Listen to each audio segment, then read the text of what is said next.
มันไปแหละมันเรื่อยๆนะครับมันได้ไปเลยไปเรื่อยๆมันไม่ได้โง่มากง่ายดอก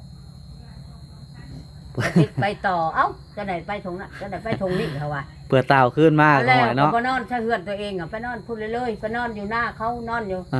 ทงให้ทงหน้าแล้วก็แล้วไปเลยนอนอยู่ให้อยู่หน้าเขาอยู่ร้าน บ่น้อยก็ว่าสิไปจอบเพิ่นอยู่กับสาวแหล่ไม่แบบนี้คือสิหาเราบ่เห็นแล้วนี่เราบ่จักจุดเนาะไปก็ได้ อยู่แถวอินทมอยอยู่นอกบ้านนะบ่เข้ามันบ่เข้าบ้าน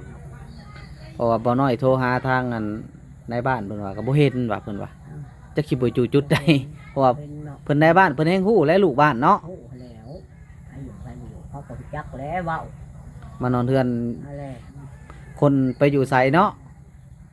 เขาบ่มาเสียนี่เขาก็จำกัดคือเฮาแหละคือบ้าน บ่น้อย เฮา กับ นี่แหละ หาอยู่บ่น้อยกับพี่น้องเอ้ยหาเราบ่เห็น หาบ่เห็นแล้วมันก็แล้วเลย สิไปนอนอยู่ป่าอยู่ชายพาเมีย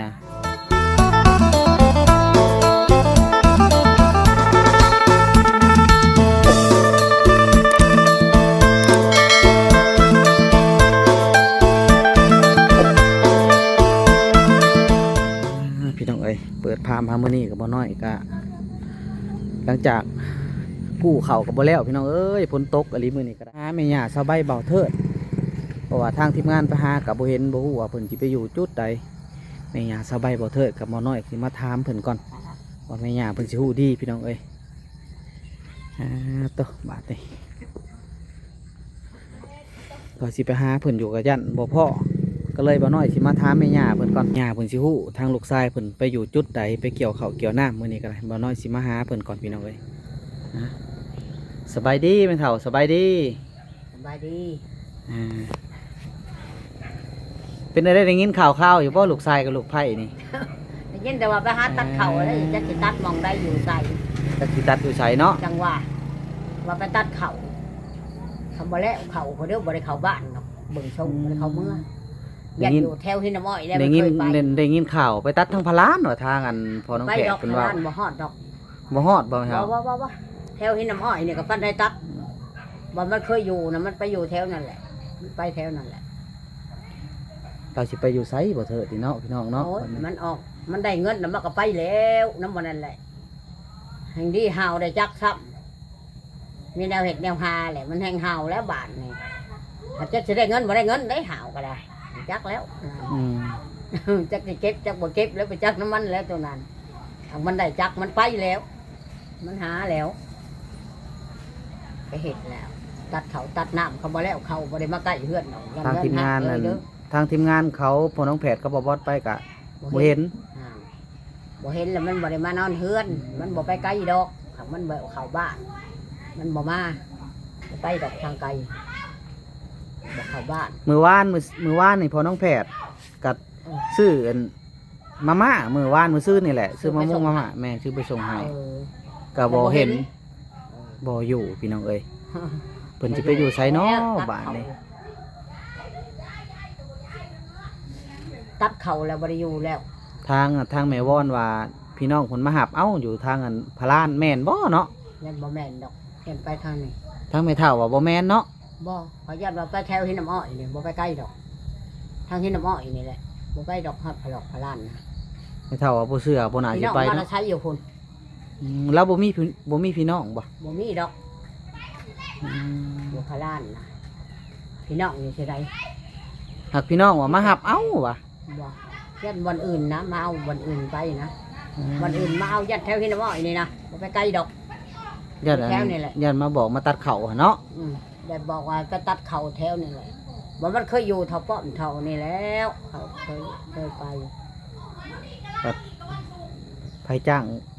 ก็ไปตัดได้แล้วก็เนาะจักสิ ไปตัดแล้วมี จักสิบ่ บ่ อ ได้ ยู่ อยู่หักจักสิได้เงินบ่ได้เงินบ่จักน้ำมันแล้วตัวน่ะหักไปเรื่อยๆแล้ว ไปเรื่อยๆบ่มีจุดเนาะ โอ้ยบ่จังยำมาเฮือนดอกเขายัดแต่เฮือนน่ะห้างหลายเขาบ่แล้วเขาแล้วน้ำเขามันจะขี้เต่า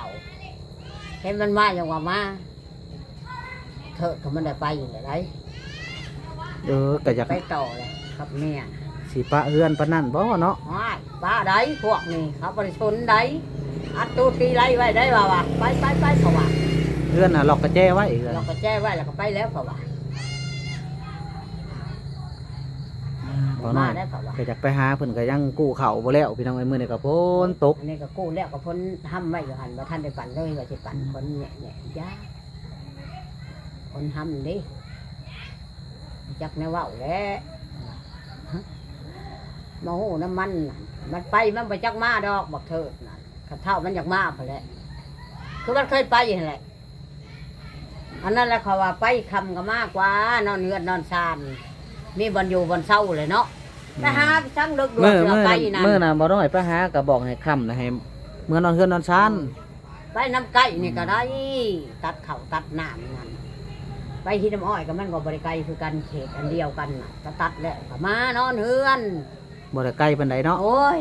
มันทำบ่มานะมันไปลำไปเลยนะไปเท่ามันอยากมาหันแล้ว มันอยากมาน่ะมันอยากมาไปนะเท่ามันอยากมาพอแหละพยันแล้วเขาแล้วน้ำพอแหละจะเห็นเฮือนถ้าหาตัดเข่านั่นได้เขาว่าปะได้ทิศหนึ่งเลย 3 มื้อบ่ยังบ่ฮอดน่าสิประมาณ3 มื้อ สามมื้อบ่เมื่อก็คือเก่า สี่ แล้ว มื้อ นก็บ่เมื่อมันก็จะเข้าทิศพุ่นแล้วบาทนี่ป้าอยู่แล้วเฮือนนั่นห้างอยู่แล้วถ้าบ่คนเมื่อพุ่นถ้าหายำได้ก็บ่พอดอกก็ว่าไปตัดเขาตัดหน้านี่หารับจ้างรับใบเงิ ทาง น ทีมงานไปหาก็บ่พอทางบ่น้อย บ่พอ ถามทางบ่บอสก็ อ บ่ ยาก เห็ ไป น อยู่นอกบ้าน อืม เขาบ่เข้าดอกในบ้านยันหาตัดเขาแถวนอกนั่นให้กับเขาชุกบ่แล้วเขาก็ตัดแถวนั้นแล้วน้ำนอกน้ำนั้นแล้วแค่พี่น้ำอ้อยน่ะนะบ่ไปไกลดอกบ่ฮอดพุ่นดอกพุ่นสิไปเพียงคนโรงห้องเราเห็นนั่นบ่ฮอดดอก ไอ้เฒ่าว่าบ่ฮอดเนาะ บ่เขาว่าบ่ฮอดพี่น้องมาใช้อยู่พุ่นน่ะแต่ว่าพี่น้องเมียมัน อืม ถ้าอยู่บักเถิดมันเคยอยู่แถวน้ำอ้อยนั่นแหละนั่นแหละ แต่บ่ฮู้ว่าสิอยู่จุดใดเนาะ จักสิอยู่เฮือนหลังใดมันหลายหลังเนี่ยแล้วเกี่ยวกับเฮือนนั้นแม่ย่าเล่าแล้วเกี่ยวกับเฮือนมันบนค่อยๆไปหักเขาไว้ปีนั่นแหละมันเพิ่นจะมอดเราก็อยู่ก็อยู่แล้วเกี่ยวกับตัดคนเล่าหัน โอ้คันตัดว่าได้เงินได้ค่าเก็บก็ใครอยู่ดอก เอาแล้วใครแล้วก็มันเก็บ เราก็ เนี่ยเขาบอกเก็บมันตีเก็บไปซักเพราะว่าเฮือนก็มีอยู่แล้วเพราะว่าเขาก็ซื้อดำเนยก็พอได้กินแล้วเพราะว่า ก็บอกเพิ่นอยู่บ่น้อยไปมื้อแรกก็ได้ อุ้มเฮิงอยู่ ให้เพิ่นเก็บ อืม ได้เงินได้ค่ำนะปันให้เมียแน่อย่าเพิ่นผิดเพิ่นเถียงกัน อืม สมมุติว่าได้500,000ก็ให้เมียจัก200,000แล้วเอา300,000จังซี่นะ ซื้อน้ำมกน้ำมันดิ ซื้อน้ำมูกน้ำมัน อันนี้เลยโอ้ยยัดแต่พากันกินหมดนั่นแหละหลาย ยัดกัดกินลินหลายพวกนั้นเห็นบ่อยู่ในนี่ขายถ่าน500,000ยังข้าวเดียวมันเห็น อืม บ่ได้มีเงินไหน 500,000เบิดมือเดียวบ่ เอาโก้ยบ่ได้กุ้มฮอดคำเบิดแล้วมันว่าซื้อทงนะใช้ทงน่ะไม่แต่4-50,000นึงทงนึง ทงละ1,000น่ะ50ทงนึงก็เสือกพางอ่ะดิ18,000 20,000นึงเนี่ยนี่เท่านั้นเลย หักตัด 10,000 หักตัดทงหนึ่งสำหน้าบ่น้อยนี่3 ลิตรมือหนึ่งแล้ว3 ลิตร ก็แล้วหั่นแหละสำนัก 3 ลิตร ตัดเข่ากับบ่เปลืองบ่ได้ได้ จั จั ก กอัน ก็ นั้น ได้เยอะจัก บ่ แดง เปลือง หรือจักขาว จัก ว่า อัน ขาวบ่ จักอีหยังเนาะของอีหยังบ่ของบ่เทิดตัดนี่ก็คนรุ่นดีได้ 3,000 กว่าบาทบ่ได้รุ่นดีเลย 3,500 ดี นี่ รุ่น อ นะ ยู่ในนี่เพื่อนเวียดสีขาวอัน2,000 สีเอ็นผ้านะ เออ สีผ้าสีเอ็นเขียวๆดอก เออคันอยู่ได้อันนี่นั่น2,000ขาวๆนั่นคันสีแดงอัน3,500เวียด โอ้ ขาว ตัดมือหนึ่งก็สิได้อยู่มือหนึ่งถ้าว่าตัดแท้ๆก็มือละ ทง2ทงพ้น มือละไล่เฉลี่ยนี่2 มื้อต่อล้านได้ เอาแล้วก ตั ว่า ดนี่ กว่า 2 มื้อต่อล้านเพราะว่าทงหนึ่งเขาจ้างเทื่อละทงหนึ่ง600,000 700,000บางคนก็ล้าน อันนี้แหละ ตัดเข่าเนาะ ตัดเข่าอันนี้แหละ ได้ดีกว่าเกี่ยวได้ ใครกว่าเกี่ยวเฮาเกี่ยวเฮาก็มื้อ100,000ไป120,000ผู้ขึ้นก็130,000ผู้อันบ่มีคนอันนี้ก็150,000เอาสิแม่นั่นเลยตามอันแต่ละคนเขาเกี่ยวนะปะเฮือนปะชานแหละก็แล้วแหละเนาะ แม่น ได้เฮือนได้ซ่านให้แล้วก็บ่คักแล้วไปหาปะเฮือน จะไหนอันนั้นเฮียอันนี้เสียเห็นได้ มาแต่ไปก็ไปเรื่องของเสียป้าน่ะน้อยเลี้ยงเป็ดเลี้ยงไก่โอ้ยยาถ้าซ้ำมือบ่มาเฮือนตายรถเป็ดกับไก่ ไก่น้อยคือบ่เห็นในเฮือนแล้วเอาไปทางใดเนาะ ซื้อบ่ ไก่น้อยช่องโต จะเอาให้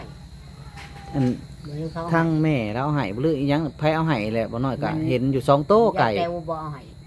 บ่มันซ้ำบ่ไก่อะนะ บ่เห็นแล้วในเฮือนไปมื้อนะฮะ แล้วก็มันเอาให้เขาแล้วก็ไปจัก ซำก้านี่นะไก่น้อยซำก้านี่ ซ้ำแล้วไก่ซ้ำโตในก้นละจักจะนะซ้ำบ่ เออซำนั่นแหละซำในก้นรถนั่นแหละ นั่นแหละ2โตเขาจะเอาให้ว่าติ 2ผู้หนึ่งแม่หนึ่งชาเบิ่ง เนี่ยไปนอนป่านอนดงนอนจะได้ก็ไปจักคนบ่อยู่ มันไปได้ไก่แล้วบ่เป็นคนเกลือมันก็ไปแล้ว หานอนตัวที่เลย มันบ่อยากสู่นอนเนื้อดอกแน่นี่นั่นบ่เถิดหาแล้วเลยแหละถ้าหัวจักไปหัวจักมากใครอยู่เนาะ แม่น อัน ไป นี้ มา ไป กับใครอยู่ไป เมีย มา ก็ ก็ มา ได้ ผัวก็บ่มาแล้วก็แล้วป้าเฮือนแล้วผัวก็บ่มาเฮือนเมียก็บ่มาเฮือนแหละเป็นเฮือนห้างแล้วบัดนี้อยู่หันเลย เพราะว่า ถ้าคนมาแหละ โอ้เพิ่นแล้วเขาก็สิเป็นเดือน12พุ่นแหละ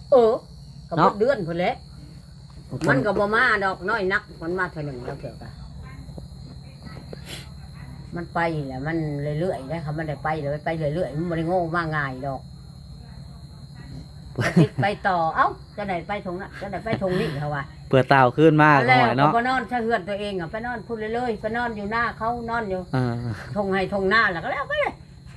นอนอยู่ให้อยู่หน้าเขาอยู่ร้าน บ่น้อยก็ว่าสิไปจอบเพิ่นอยู่กับสาวแหล่ อืม ไม่แบบนี้คือสิหาเราบ่เห็นแล้วนี่เราบ่จักจุดเนาะไปก็ได้ อยู่แถวอินทม้อยอยู่นอกบ้านนะบ่เข้าดอกมันบ่เข้าบ้าน เพราะว่าบ่น้อยโทรหาทางอันในบ้านเพิ่นว่าก็บ่เห็นว่าเพิ่นว่าจักสิบ่จูจุดใดเพราะว่า เป็นเนาะ เพิ่นในบ้านเพิ่นแฮงฮู้และลูกบ้านเนาะ โอ้แล้วใครอยู่เขาก็จักแล้วเว้าม านอนเฮือน อะไร คนไปอยู่ไสเนาะ เขาบ่มาเสียนี่เขาก็จำกัดคือเฮาแหละคือบ้าน บ่น้อย เฮา กับ นี่แหละ หาอยู่บ่น้อยกับพี่น้องเอ้ยหาเราบ่เห็น หาบ่เห็นแล้วมันก็แล้วเลย สิไปนอนอยู่ป่าอยู่ชายพาเมีย อยู่ให้อยู่หน้าคนนั่นแหละคือมันเคยไปเคยนอนนั่นแหละ มันบ่เคยเข้าบ้านหรอกเธอเห็นว่ายำแรงมันก็มันซนอยู่น้ำป่าน้ำลงไป อันนี้คือกันเลย คันชาวใบบ่อารวาสเขาก็สิให้อยู่ คันเราอารวาสก็สิอยู่บ่ได้ อยู่ก็ได้อันนี้เขาก็ให้อยู่ดอกคำว่าอึกกระถึกดึกน้องบ่เห็ดหันเห็ดนี่กับอันยัดไปจูดหันจูดนี่เขาเนาะจูดหันจูดหน้าเขาโอ้ย เอาไปจูดแป้งอ้อยเขานี่ แป้งอ้อยอยู่จูดกองเขากองน้ำเว้นเลยยัดนั่นแหละพามันไปนะบอกเถิดบ่เห็ดแล้วเขามีอันนั้น เราจ่อยได้เดียวนี่ อ่ะจ่อยแล้ว จ่อย มันกินหืดกินยาบ่ สบายจ่อยหลาย ยากันเขาจะเอาไปให้กินบำรุงปวดตัวเองก็บอกกินทำประจำเพราะฉะนั้นบอกกินดอกก็หลาย มันไปไผ่นั่นแหละมันยาเลยเนี่ยบอกกินเลยทิมเลยเลยยาขันพวกก็สิดีอยู่มันก็สิเป็นกระตกกระต้อยแบบนี้แหละคือเก่านี่แหละหากว่าในเทียงหูจักอยู่ เว้า เป็นนั่นแหละ แม่นเว้าเราฮู้จักสบายฮู้ หูจักเบิดเงินกับหูเบิดหูจักเบิดเลยเป็นเงินเป็นทองหูเบิดเลยหากทอดแต่ว่ามันเสียนธรรมดาบ่มีดอกมันก็กระเตกกระเตยคือเก่ามันไหลเลอไหลอยู่หันเลยมันไม่ได้ไปเห็ดเวียกมันแห่งตื่มเขาได้บัตรบางหันยังว่าบังคับให้อยู่เบิ่งให้อยู่ได้เด้เห็นบอกเถิดก็ว่าไข่แล้วมันไปมันบ่ไข่ได้บัตรนี่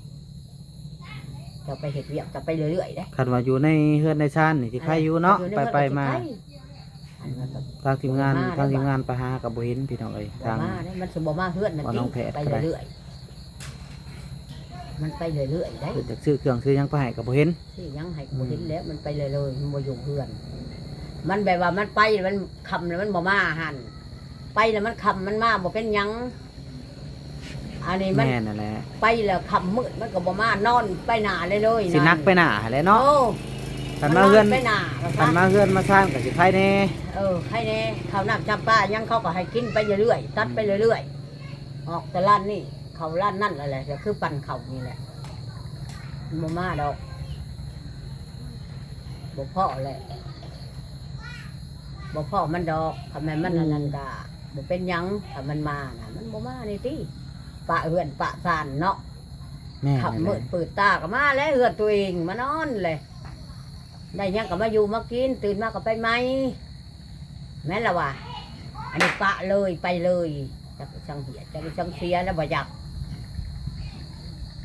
บ่ได้วนได้ไหวได้คั่วได้ข้าวจะนั่นก็ห่างไปแล้วก็แล้วบาทนี่ไปเลยออกจากบ้านนี่ไปนอนบ้านนั่นแล้วบ้านนี่บ่นอนซะเฮือนน่ะบ่อยู่ซะบ้านน่ะ โอ้ เพื่อนพวกท่านก็จะให้อยู่เป็นปกติดีแล้วจังหวะหาให้อยู่ให้ดีแม่นละว่ะให้ได้บอลจบบอลดีบอลอยู่บอลเช่าหาอยู่หากินตัวเองอันนี้ภาวะแพงไปกระเตยมันก็บคักแล้วแบบนี้ เราไปเกี่ยวข้าวนี่คำว่าเราได้เงินก็สิใครอยู่เนาะ ได้เงินนั่นใช้ เขาอย่างแต่เราซื้อกินเบิด ได้ก็สิบยังได้นั่น อืม ก็บ่ซื้อข้าวซื้อน้ำดอกช่วงนี้นะไม่แต่กินไปเรื่อยๆกินน้ำไผ่ไปก็ได้เขานั่นย่ำนี่นะเขาไว้ซื้ออยู่แล้วเขานั่นของมันสิมันยังเงินมันอะไรซื้อน้ำมกน้ำมันกับแมนยูกับมันสิกระชิบจงมันตี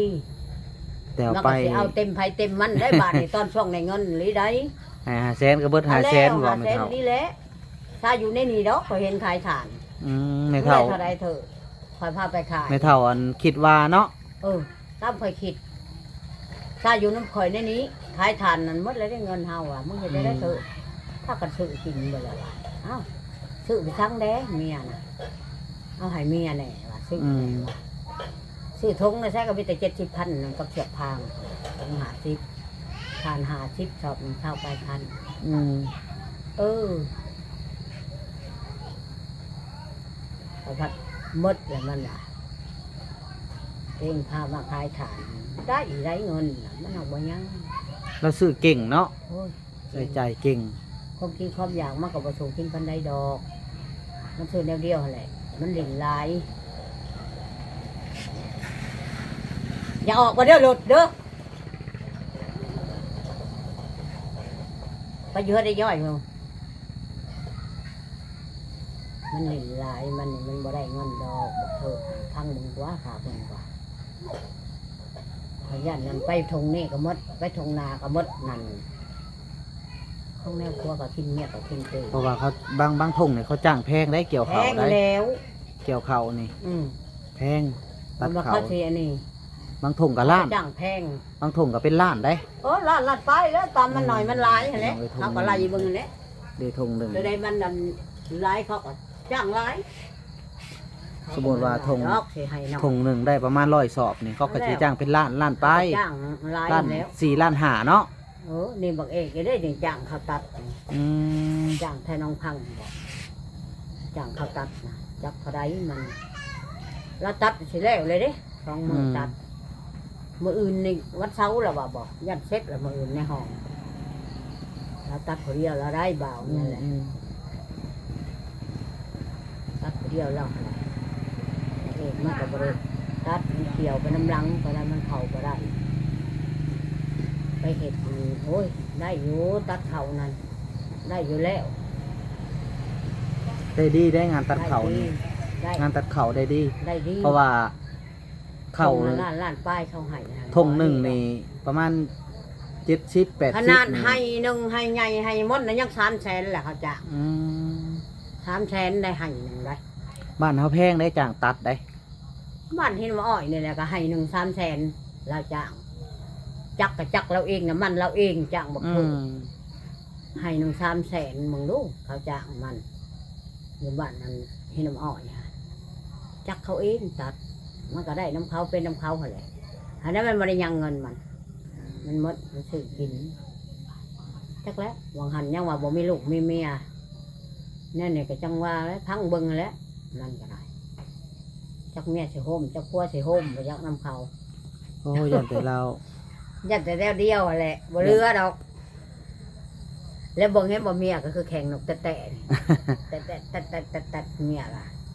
ห หักนี่เบิ่งต้น พอ บ่น้ เบา อยไป ก็ เบิ่ง หลา ก็ ย ก็จ้อยร้ายสบายแต่ขาเราไปเกี่ยวเขานี่ ไปเกี่ยวเขาหักจักเกี่ยวบ่เกี่ยวจักการ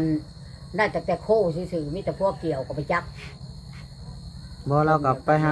คุดจิหลอกจิหลอน้ำพัวเราแลเราก็ได้ ย่าหลักคนที่หลอกที่แหลกินไปจากฉัน มีแต่พัวและหาเงินเราก็ไปอยู่เบิ่งพัวในเราก็ได้ ไปหลอกเบิ่งอะไรพอได้แต่โปดไตโปดเนื้อหักก็ไปจักอะไรคนที่รอ คันเราเก็บก็สิค่าอยู่เนาะไปเฒ่าเนาะ อ ได้เงินเกี่ยวเขาช่วง เก็บทันใด ช่วงยามได้เงินก็จะเผาเก็บแหล้ว ช่วงนี้แหล้วได้เงินได้อยู่มันไงเก็บเก็บบ่เก็บว่ามันคนพวกนี้นะ บ่ตัด ส่วน เขา หลายมันก็ นี่ ได้น้ำมดน้ำหั่นแหละมันก็บ่สู่เก็บดอก บ่น้ำมันก็มื้อหนึง3ลิตรนี่ น้ำมันก็บ่เกินปานใดดอก บ่เบิดได้ตัดได้ชาวบ่น้อยตัดเขาบ่เบิด บ่ 3 ลิตร บ่ได้ 3ลิตรนี่ท่านหน้าทงหนึ่ง อันนี้เลย หน้าทงหนึ่งได้3ลิตรได้ แท้แล้ว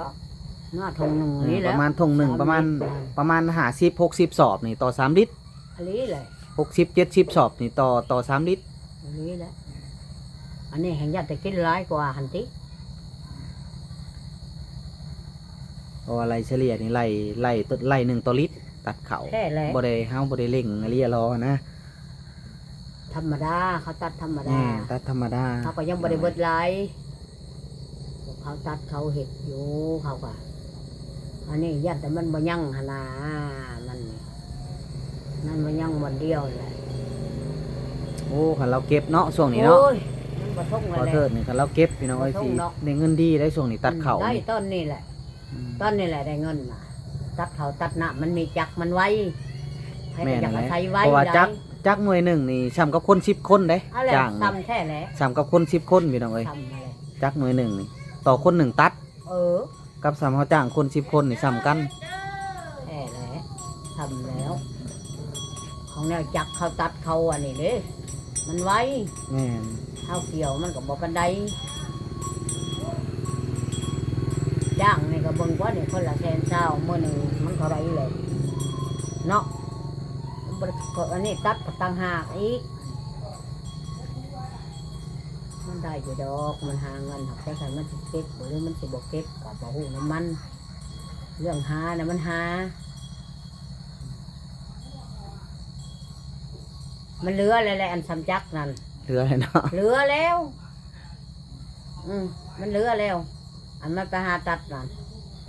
จักสำนันนะเหลือแล้วเขาว่าตามมันไปเห็นเลยได้เดี๋ยวไป3 มื้อ4 มื้อมันเหลือเลยได้ บ่น้อยก็สิเดี๋ยวเขาก็สิไป แล้ว จอม ไป หา ยาม เพิ่น เบิ่ง เนาะสิไปเยี่ยมเพิ่นกับเสาแหล่บ่ฮู้ว่าเราอยู่จุดใดพี่น้องเอ้ย จักสิอยู่ ตอนนี้ ใจ นี่ จังหวะ เนาะพี่ ตอ น้ น องเอ้ นี้ ย เดี๋ยวเขาตั ค ด ลิปนี้ เขา ก็ยาวแล้วเอาคลิปหน้าพอๆกันใหม่เด้อพี่น้องเด้อสำหรับคลิปนี้ขอจบกับพี่น้องเอ้ย